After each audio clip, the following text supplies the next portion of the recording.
Okay, welcome everyone. This is a 60-minute virtual workshop on embodied radical self-care. My name is Molly. I'm a founder of Cultivate Balance along with Sierra, who is here on the call for those of you who are joining us live. And I'm also a certified Ayurvedic practitioner, and that sort of comes through in all of the work that I do. So we'll talk more about that in a bit. But before we get started, please take a moment to get comfortable in your body. You might like to have a journal to take some notes. I always love to take notes during a presentation like this. Tea, water, whatever kind of nourishment you need right now, please set yourself up with that. Okay. And I want to start off today by just acknowledging this moment that we're all in and really honoring you for being here. Things are really intense and can feel really uncertain in the world around us. And I'm just so grateful to all of you for committing to yourselves and for making time for yourselves to be here and hopefully get a little peace and a little rejuvenation. And just please continue to care for yourselves and to remember who you love during this tender time, because it's a lot. It's a lot. We have a lot of work to do. And yeah, I hope today's workshop brings you just a little more peace and a little more stability, even just in this moment. I hope that I can offer you some practices that you'll integrate and remember. And above all, I hope that you leave today feeling a little more inspired and energized to care for yourself and others. Okay, so let me just tell you again who I am. I'm Molly McCONNELL of Cultivate Balance. We, Sierra and I at Cultivate Balance, are really here to support you to feel your best so that you can go out in the world and do your best work. One of our philosophies is feel good, do good, and that comes through in all of our work. And we're also really committed to co-creating a more compassionate world. We know that the more we're able to support and sustain ourselves as individuals, the more power we have to be in collaboration and in community.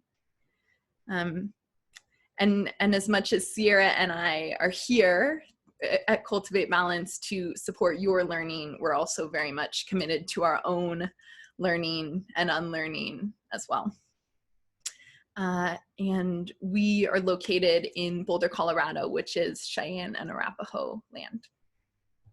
Okay, so let's do just a little short activity to feel into our bodies just a bit before we really settle into the presentation. So I want you to go ahead and sit comfortably and just make some circles. You can't see my whole body, but I'm sitting cross-legged and I'm circling sort of as if my belly button were the pivot point. So I'm rounding through the spine, I'm letting my heart come forward and around, just making some circles around your center, bringing a little movement into the body and into the spine. Now go ahead and take that in the other direction. If it would feel good, you can close the eyes, you could circle through the head and neck, just moving in a way that brings you back into your body. Okay, now come back to center. We'll just take some seated cat-cows. For those of you who don't know, I'm also a certified yoga instructor, so that's part of the embodied component for me. So let's inhale, roll the shoulders back, lift the heart up, lift the gaze up. Exhale, round through the spine, shoulders roll forward, tuck the chin. Do that a few more times. Inhale, open the heart. Exhale, round through the spine. Last one, inhale. And exhale. Beautiful. And now if you have the space next to you, I'm really trying not to knock over my tea. I have a nail filer, I have a chapstick over here. All right, arms out to the side. My fingertips are just on the earth beside my body. Let's inhale, reach out and up to the sky. Your fingertips can touch above you, look up. Exhale, down to the earth. Drop your chin to your chest. We're just bringing some movement into the body. Again, inhale up to the sky. And exhale down. We're bringing movement into the body to just return to our center a little bit. Let's do that one more time. Inhale up. Exhale down. Keep your fingertips on the earth by your sides and just take some head rolls, some circles of the neck, reaching the fingers in opposite directions. I'm just taking half circles. You could take full circles. You could pause and hold. Beautiful. Oh, I knocked something over. All right, so come back to your center. Let your hands rest comfortably on your knees. Maybe shrug the shoulders up one more time. Roll them down the back and close the eyes. Let's go ahead and deepen the breath. And really feel yourself in your center. Come back to your body and let the distractions go away. Inhale through the nose and now exhale out through the mouth. Let it go. 2 more times like that. Inhale, sigh it out. Last one, big inhale and exhale. Feel yourself dropping back into your body. Stay where you are and continue to breathe. And take a moment to feel into the grounded and stable presence of the earth below us. We're all on the same earth, right? In all of the different places that we are, we're all feeling the same earth below us. Maybe let your body feel a little heavier as you feel into that earth grounded quality within yourself as you sink even deeper into your center. And then feel into the spaciousness and the possibility of the sky above you. Maybe find a little length in the spine, a little lightness as you breathe, knowing that it's the same sky for all of us. And then feel yourself between the two, filling your body with each breath and softening into this moment, existing between the earth and the sky in these human bodies. Maybe notice what arises in your mind, but don't even try to change it. Just let the thoughts pass. And take a moment to reflect on how you are feeling right now. And where in your body are you feeling it? What have you been feeling today, this week, the past year? And then see if you can come up with just one word that would describe something that you're needing or longing for right now. Maybe that word is connection. Maybe it's trust. Maybe it's safety. Just one word. Really feeling into what would help you feel a little more at home in your body and in your mind as you're thinking of what that one word could be. We're going to take that one word and create an intention for how the information in this workshop will support you. Okay, you can set an intention by simply making an I am statement. So maybe that is, I am connected, I am patient, I am trusting, I am safe, Whatever your word is, you can make that into an I am statement. Or you can just hold the word as it is in your heart for the duration of our time together, and maybe beyond that. And as we're moving throughout the presentation, look for insights that will support the cultivation of this intention. I'm going to be sharing a lot of different practices, a lot of different ideas, and I really want you to stay true to your theme and stay true to what you know you need, and connect with the pieces that are most readily going to support you to meet that need. Okay? So if your eyes were closed, you can open them back up. And just maybe repeat that word or that phrase to yourself a couple times as we move into the body of this workshop on embodied radical self-care. So let me give you a little outline of what we'll be going through together today. We're going to talk about embodied radical self-care. Okay, so we're going to start by talking about what does it mean to embody radical self-care, and why does it matter? We're going to break down each of those key terms, embody, radical, and self-care, to give ourselves a little more context. And then we're going to talk about how to embody practices of self-care through daily routine, as well as stress relief. And hopefully we'll have enough time to talk about cultivating connection as well. We'll see if we can get to all of that. And I want to acknowledge that this is not a time to add to collective overwhelm. So I'm really going to try to do my best to keep things as simple and as potent as I can.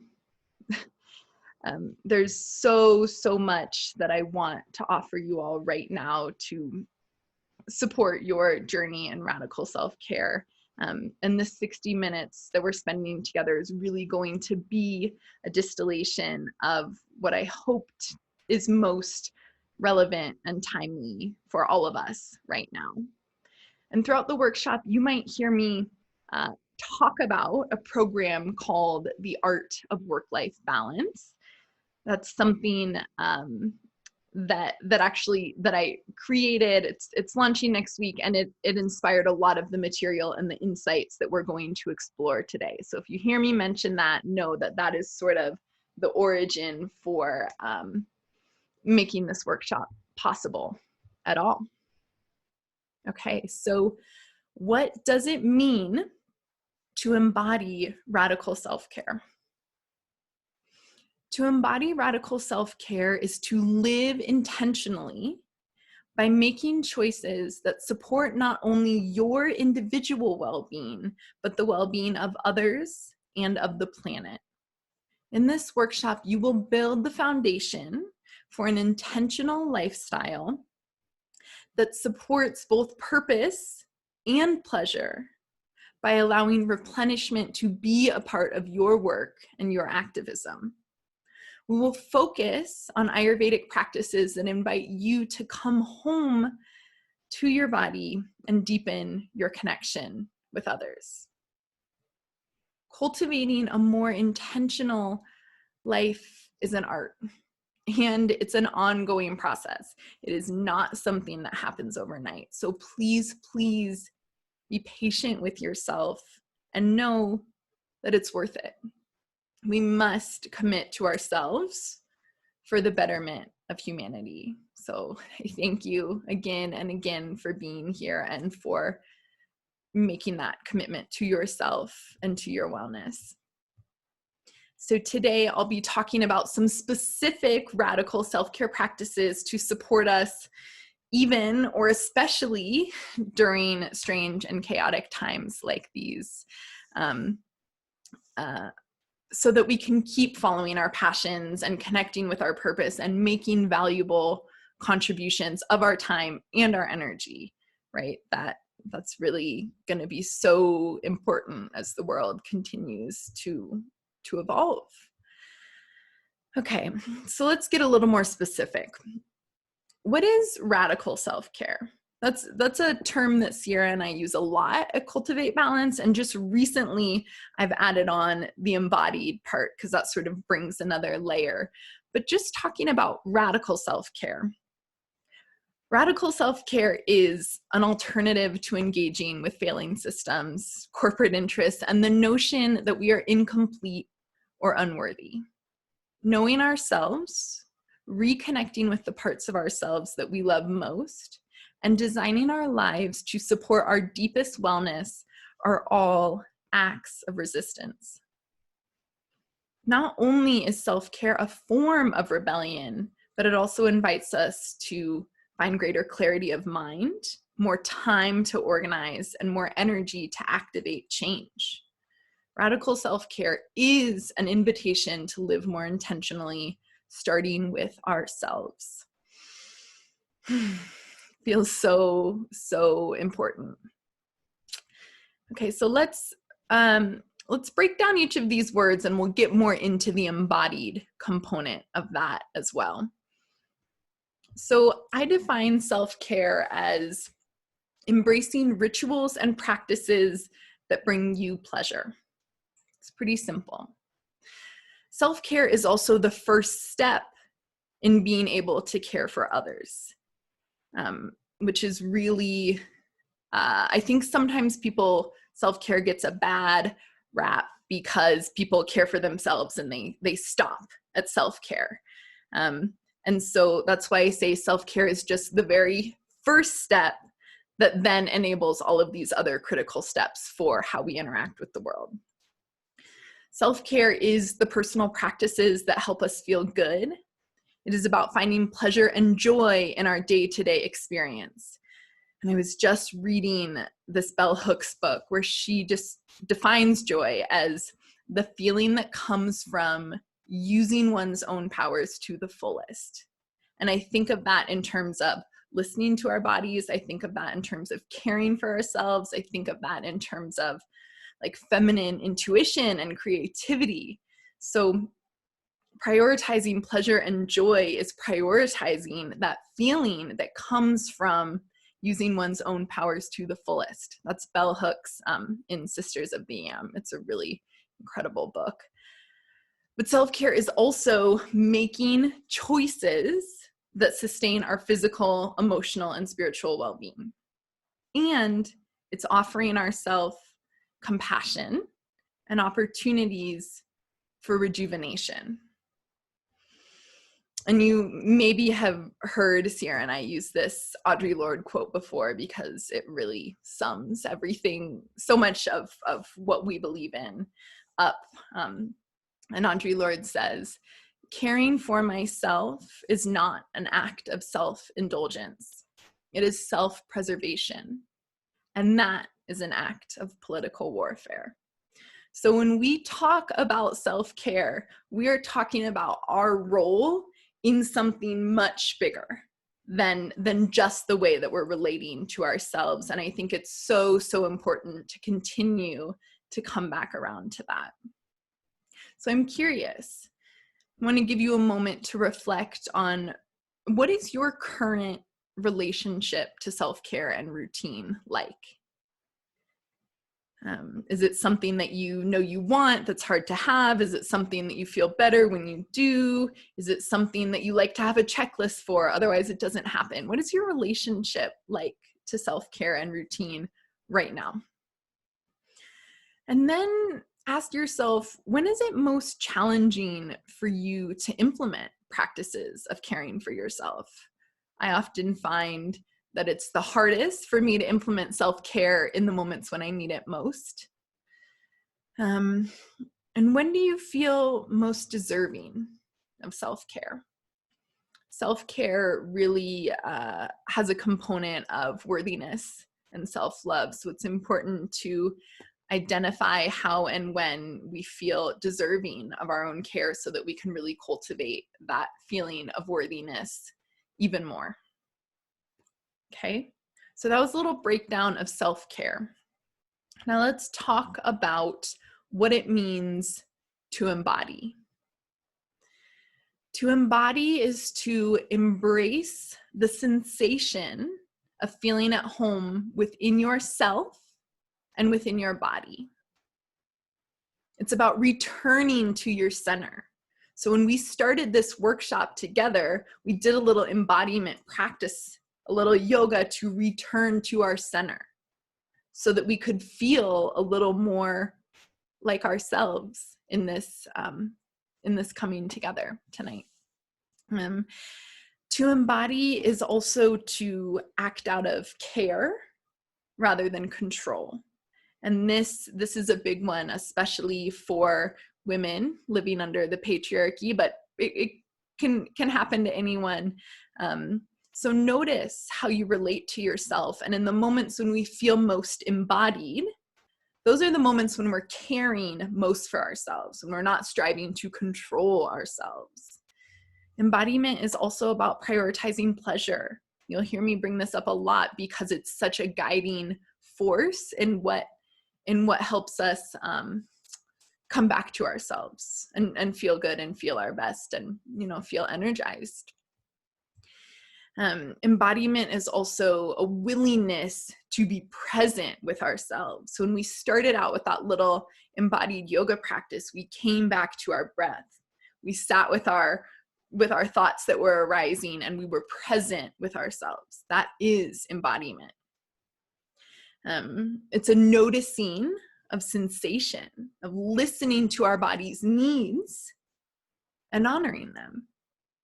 It's embodiment to say, wow, I'm really thirsty. I'm going to make myself a cup of tea. That is part of your embodied practice. It is as simple as listening to your body's needs and honoring them to the extent that you can in that moment.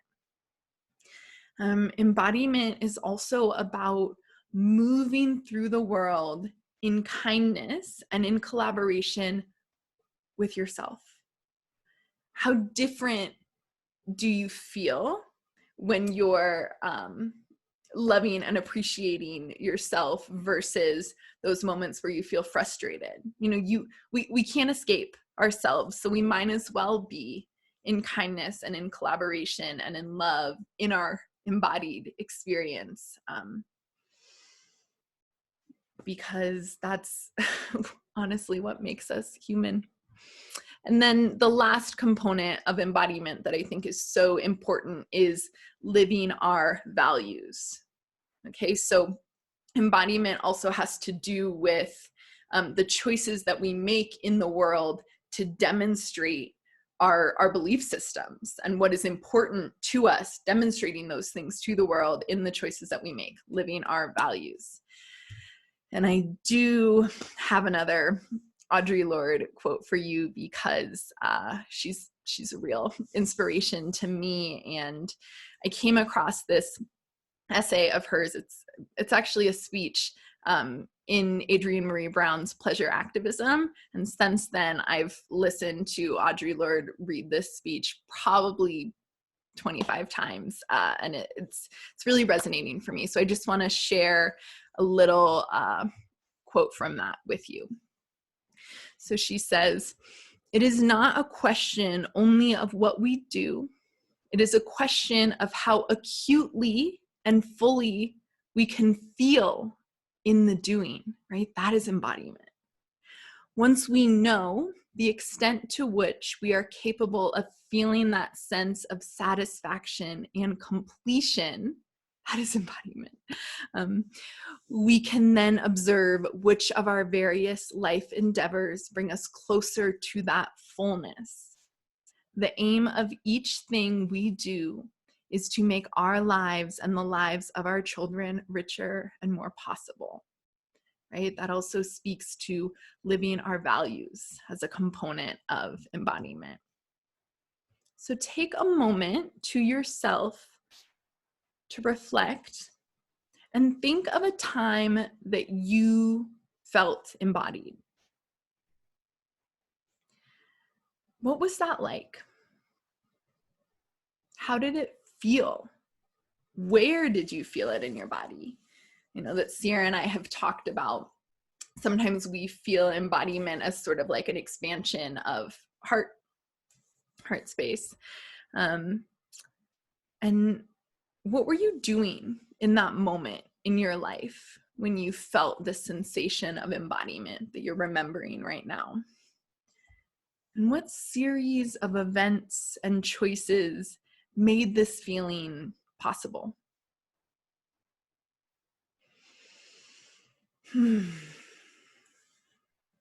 Just take a moment with those thoughts, those reflections. Maybe take a deep breath to continue your embodiment, your centering in this moment. And now let's talk about the word radical. I define radical as taking thoughtful action to address challenges at the root. So radical is the care that you demonstrate to others and the planet as a result of your care for yourself, right? So that's that second step. Self-care is the first step, and this radical component of self-care brings in that component of follow through and of building on the foundation as we connect with others. Radical is also our increased desire to take thoughtful action, to be intentional, to make a deeper impact, even when it is not easy. It is a willingness to be curious, to ask questions, and to create space for what is possible instead of just falling into what is. Radical is the ongoing remembrance that we are all connected. We all have the same earth beneath us, the same sky above us, and that we must think beyond ourselves to co-create a more compassionate world. Radical is also loving yourself, caring for yourself as you would care for a child, speaking to yourself as if you were speaking to your best friend. Loving ourselves in this day and age, I promise you, is one of the most radical things that we can do. And along with that, knowing that you are worthy of love and of care and of kindness, right? If you don't believe that you're worthy, self-care is not going to work. Okay? And radical is also committing to a more intentional way of being. Angela Davis says, radical simply means grasping at the root. And one of the definitions of radical really is just about grasping at the root. And I think it's important to remember that as we center and think of our connection to the earth. Sometimes being radical is just like understanding sort of the origin of what's happening so that we can address it. Okay, just a couple reflection questions for you here. Have you ever thought of caring for yourself as a tool for caring for others? And when you feel good and connected to yourself, what do you notice about your ability to connect with others and to connect with your work?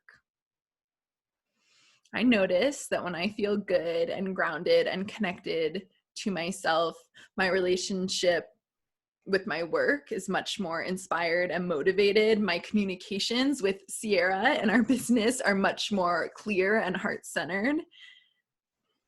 So take a moment to think about what you notice in your ability to connect with others and your work when you feel connected to yourself.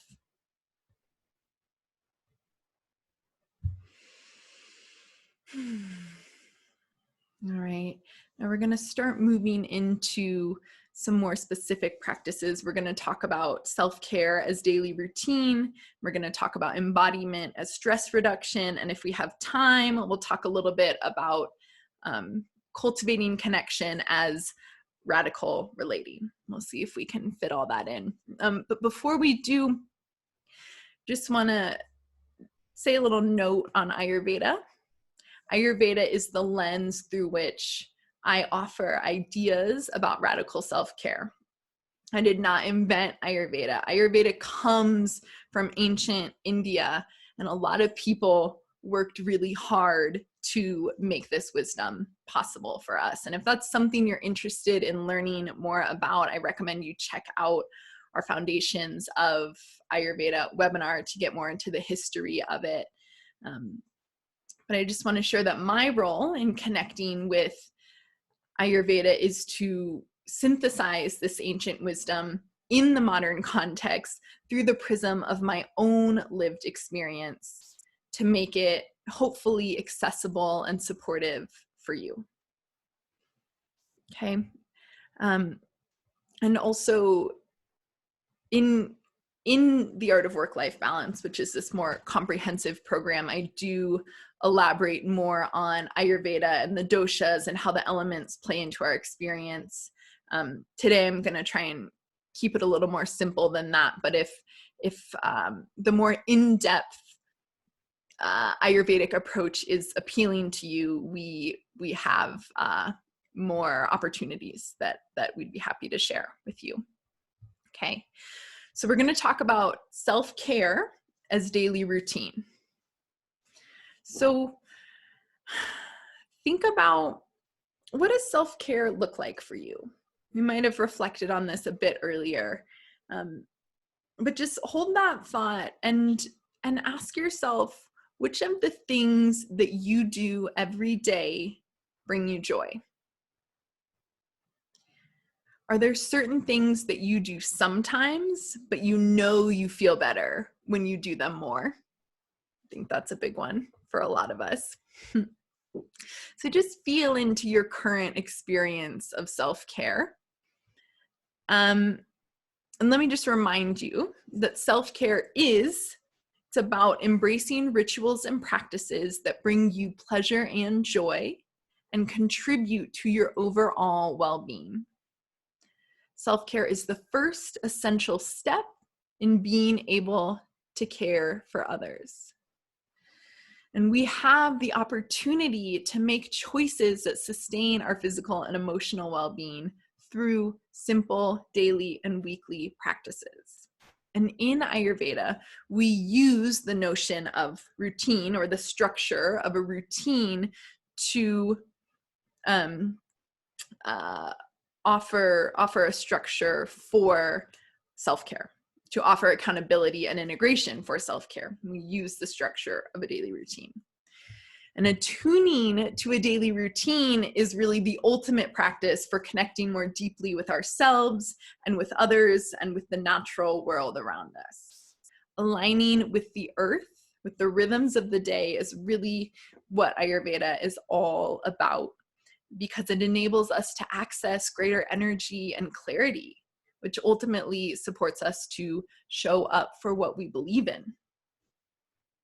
So throughout the day, from the Ayurvedic perspective, different doshas, or elemental energies, are present at different times of the day. So in other words, different hours of the day are guided by different qualities of the doshas or the elements. So certain times of the day are more fiery, and there's ways that we can use that fiery energy within our daily routine.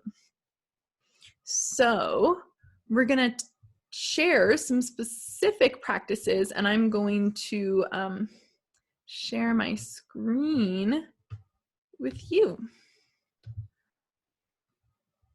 Is it there? Are you, is that, how do I know? It's sharing the document that says, oh no, let's try again. Okay, screen share, this one. Okay, perfect. So daily routine checklist. Sierra and I love a checklist because it's very satisfying to check things off, honestly. It's a great tool for accountability and just like remembering the things you want to get done in a day. So we love to share checklists with our community. So this is a daily routine checklist. I always like to put an affirmation at the top. This one says, I embody radical self-care. But you also have an affirmation that you're working with right now from the beginning of this workshop. So you can be holding that for yourself as well. So as I mentioned, there are different elemental influences throughout the day according to Ayurveda. So the first part of the day here from 6 a.m. to 10 a.m. is a kapha time of day. It's an earth and water time of day. And that's a really good time to harness the energies of earth and water to center. Okay, I'm going to go over all the times of day and then we'll get into the specific practices. So then from 10 a.m. to 2 p.m. is a pitta time of day. That's a fiery time of day. And that's a really good time to strategize using those fiery qualities within ourselves. From 2 p.m. to 6 p.m. is a vata time of day. During that time of day, there are more ethereal energies present. So it's the wind, the air and space qualities are present. So this is a really good time to explore. And then from 6 p.m. to 10 p.m. is another kapha time of day. So we use that energy of earth and water to restore. Okay, so let's start from the top here.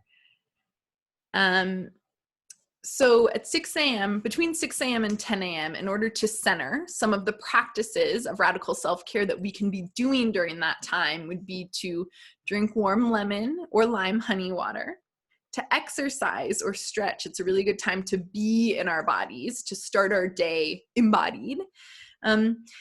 And then you want to orient to an ongoing project. So the energy of kapha, or earth and water, that is present at this time has like really excellent memory retention and high endurance. So it's a good time to like come back to something that you're studying or a project that you've been sort of working through in an enduring way. Okay, so then from 10 a.m. to 2 p.m. we get into that fiery pitta time, and it's a great time to strategize, which means engaging in mentally stimulating activities or like problem solving. It's really good during the pitta time of day. And also, when the sun is highest in the sky, the fire is strongest in our body and in our digestion. So it's actually the time that we want to eat our biggest or most substantial meal of the day. And then another key strategy for pitta time is to take a walk after lunch. It will support digestion and it will also support your mind. Okay, 2 p.m. to 6 p.m. That's a vata time of day where we're going to have a more exploratory energy available to us. So this means that it's a really good time to create and collaborate and communicate, to be in that inspired and connected space with others. It's also a good time to sip herbal tea to stay hydrated, to help keep ourselves grounded so we don't float away. And it's one of the best times to practice mindfulness, meditation, journaling, reading, because we have more access to that creativity and inspiration and sort of ethereal energy.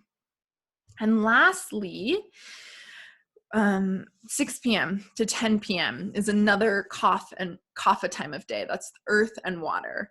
So we want to connect with loved ones. Kapha, earth and water are very loving elements. So it's a good time to connect with loved ones. And we also want to decrease stimulation and really ground back in. So part of that is also setting boundaries with our electronics, turning electronics off by 11 p.m. And then another key way to restore at the end of the day is to massage the soles of the feet with almond oil. Okay, so those are some specific practices for radical self-care that you could be doing every single day, some version of that. And as you're thinking of those practices, I invite you to return to your one-word affirmation or intention that you set at the beginning of the workshop, to think, which practices that we just went over would be most supportive of meeting that need for you? What would be the best things to start with based on what you've identified you're needing or longing for right now? All right. So now we're going to move into stress relief as it relates to embodiment. So I want you to ask yourself, what does stress feel like in your body? For me, it feels like clenching my jaw. That's a big one. Does it feel like buzzing? Does it feel like living just sort of outside of yourself and not centered? Does it feel like not being quite comfortable? What does stress feel like in your body? Just notice what arises when you ask yourself that question, because it's helpful to remember our indicators that stress is arising so that we can do something about it. And the something that we can do about it are the practices that I will share with you in just a moment here. So just as a reminder, embodiment is about returning to your center. It is about giving yourself permission to be present with yourself, not getting caught in the past or the future, right? That's part of stress is often like thinking about the past or thinking about the future. So embodiment is about giving yourself permission to be present, centered, not feeling buzzy just outside of ourselves, but centered within ourselves. Embodiment as stress relief. And as we allow ourselves to be embodied, we become more readily able to notice our rising stress response and to implement a practice for rejuvenation before that stress response takes over. Reducing stress through embodied practices that help us stay centered gives us more space and clarity to identify and align the intersection of our skills, our values, and our highest purpose in order to meet the needs of humanity. So let's go ahead and review some key themes of stress relief and of embodiment, along with some simple Ayurvedic practices for each. So I'm going to screen share with you again this one. Okay, you can see it, good. And now we're on page 2 here, reminders for stress relief and embodiment. Okay, so let's go over the themes here. They're numbered in this sort of pinkish color, and then we'll go through the practices in each of them. So to find stress relief and embodiment, we want to find stability through consistency. That's a key theme. We want to feel grounded with rituals of rejuvenation, to explore gentle movement of body and mind, to cultivate slow and sustained nourishment, and to reduce ungrounding and overstimulating activities. Okay, so those are the key themes that are going to help keep us on track to reduce stress and feel more embodied. So within each of those, let's talk about the practices that come up. So we can find stability through consistency by maintaining at least 3 items in our daily routine. So you might have 3 items that you do every day that feel really good for you. You might want to review some of the items that I shared in that checklist and choose 3 items that you want to start with. Another way to find stability is to dial in your sleep schedule. When people talk to me about being stressed, my first response is to talk to them about their relationship with sleep. Sleep is so important in allowing our bodies to heal and rejuvenate, okay?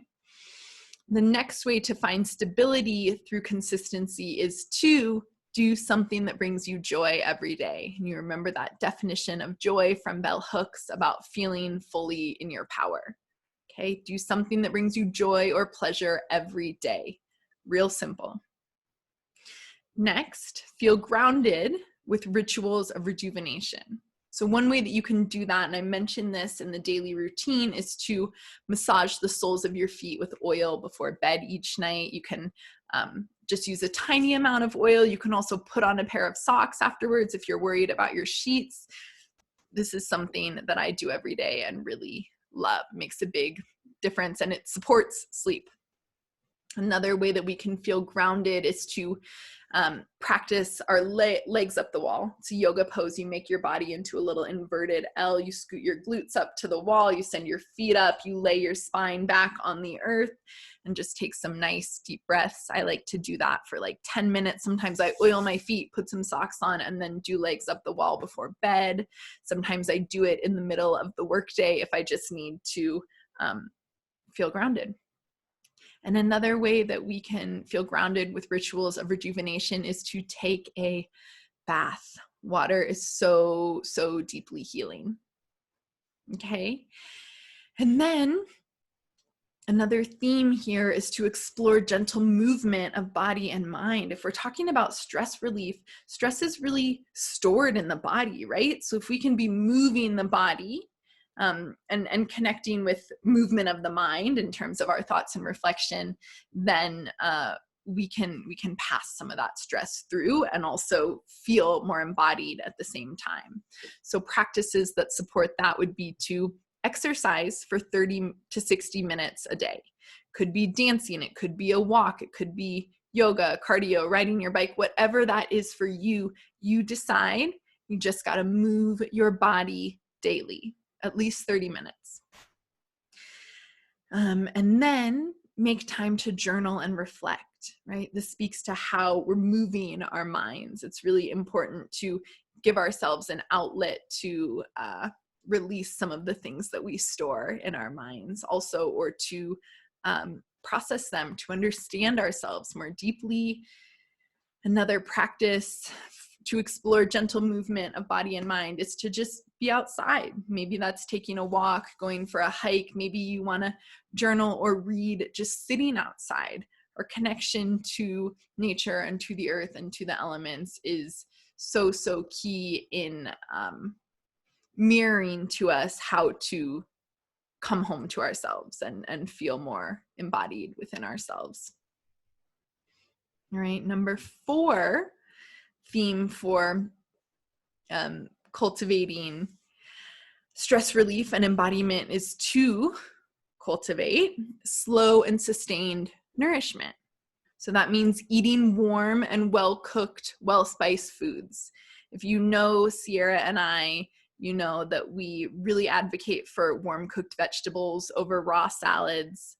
And this is a big one for giving ourselves grounding nourishment. Warm, well-cooked, well-spiced foods for slow, sustained nourishment. Another one is to maintain consistent meal times. Try to eat around the same time every day. This will support the energy of routine. It'll give ourselves a little more structure to not feel so stressed. It'll help us feel embodied in that routine. And then another way to cultivate slow and sustained nourishment is to stay hydrated with herbal tea. We love herbal tea at Cultivate Balance because it is such an incredible delivery of medicine, right? Herbs have so much potent medicine. You put it in water, you drink the water, the medicine is in you. I mean, what a dream. And it's also a way to, stay hydrated and feel embodied and come back to your center. All right. Lastly, a couple things to reduce in order to support embodiment and stress relief would be less screen time, reduce cold raw food. Like I said, more warm cooked foods, and also less coffee. Coffee tends to increase stress and it can sort of take us out of our bodies if we have too much. So just notice how that feels for you. Okay. So let me close out of that. Yeah, I just can't stress this enough. We really can't take effective action if we are feeling depleted and burnt out. That's why stress relief and practices of embodiment are so key. I've said this before and I'll say it again, we must allow replenishment to be a part of our work, of our activism, and of our commitments to our families so that we can really come back and show up as our best. And if you're interested in how the doshas, or how the mind-body types, the elements, relate to individual stress responses and optimal stress relief, I do include a lot of information about that specifically in the Art of Work-Life Balance. I talk a lot about practices for preventing burnout specifically, because I see that as a huge problem in our culture currently. So if this has piqued your interest and you're wanting more and you're wanting to go deeper and understand how some of these themes relate specifically to you, you might like to learn a little more about the program, The Art of Work-Life Balance. And we are getting close to the end of our time, but I do just want to say a couple things about cultivating connection and radical relating. True wellness is collective wellness, right? So again, self-care is the first step, but really what comes after that is what self-care is actually about. So contributing to collective wellness and the way that we cultivate connection around that is so important, right? Taking care of ourselves is just the first step that enables us to collaborate and connect and show up for what we believe in. And finding ways to work together effectively and communicate clearly supports us to connect with our purpose and to build more momentum around what we have to offer to the world. Radical self-care really challenges us to see beyond our own needs, to acknowledge the experiences of others so that we can create space for everyone to thrive. And recognition of others is part of cultivating a strong and supportive community. Sometimes I like to think of Ayurveda as the art of living in relationship to the world around us, right? We talk about aligning with the rhythms of the day. We talk about how the elements are within us and around us, but also there's this component of how we exist in relationship to others that is a huge part of Ayurveda. So we're not going to have time to go into some more in-depth components of cultivating connection from an Ayurvedic perspective, but this is something that has been absolutely fascinating to me this year. I've really flipped my lens in terms of, or evolved my lens of how I see relationships based on the Ayurvedic doshas. So if you know someone in your life that has a lot of fire, what does that say about how they like to be related to? And how can you use that information to better see and understand and support them to create a dynamic where you both feel better and more able to collaborate? This is something that Sierra and I both have been thinking and talking about. We've made some really cool resources around how to relate from an Ayurvedic perspective that I just think is so critically important. And it's a lot. And this is another thing that I get into. There's a whole section, the entire third part of, or the entire second part of the Art of Work-Life Balance is about connection. It's about understanding and appreciating others to create spaces for more effective communication and collaboration and creativity, all of the things that we're going to need in order to work together to really co-create the more compassionate world that we all know is possible. So if that is something that you're curious about, that other radical part of radical self-care, which is about cultivating connection, then don't hesitate to reach out to me, Molly at cultivatebalance.com, and please also look into the Art of Work-Life Balance, because it will give you so much more in-depth information on that. Okay. So, and I guess while I'm talking about the Art of Work-Life Balance, I'll just mention a couple more things in case some of you are interested. This is a 3-part program that I have poured my heart and soul into over the last year based on what I have observed the need to be in the world, which has a lot to do with stress reduction, burnout prevention, cultivating connection, connecting more deeply with purpose, loving ourselves more, right? Radical self-care, collective wellness, all of these themes that I've just been observing in such an intense way. I've really tried to channel into a course that offers Ayurvedic lifestyle wisdom for you to live your best life, which includes relating to others and taking care of the planet. It's a 3-part course, and it's really something. So as we close out today, I just want to remind you to continue to take care of yourself now. Sometimes I think people think that self-care is like a thing that we do later, like, oh, I'll deserve it more later, I'll have more time later. We absolutely need to be taking care of ourselves now so that we can continue to show up for our purpose in the coming days, weeks, months, and throughout the year ahead. Because if you burn out, if you are too exhausted and overwhelmed, you will not be able to support your community with the skills and the values that you bring to the table. So it is so critically important. The most important thing for you to do is to take care of yourself right now.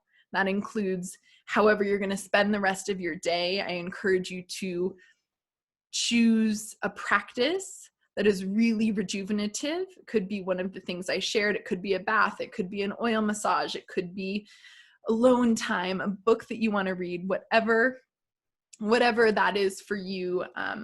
Choose a rejuvenative practice and offer that to yourself today. And let these practices of radical self-care that I've offered you give you an opportunity to integrate your own experience of the world right now so that you can activate having both the energy and the clarity to align your intention with your action. Something I talk a lot about in the art of work-life balance. How can we feel our best so that we can align our intentions, how we want the world to be, with the action that we take to make it so. Wow, what a joy to be here with all of you. Maybe take one last moment to return to your one-word intention, reflecting on everything that I've shared with you for the last hour, and pulling some of the gems that are going to be most relevant and helpful and supportive and inspiring to your individual experience. Let's take a deep breath. How about 2 more deep breaths to really solidify that? Maybe repeating your intention to yourself.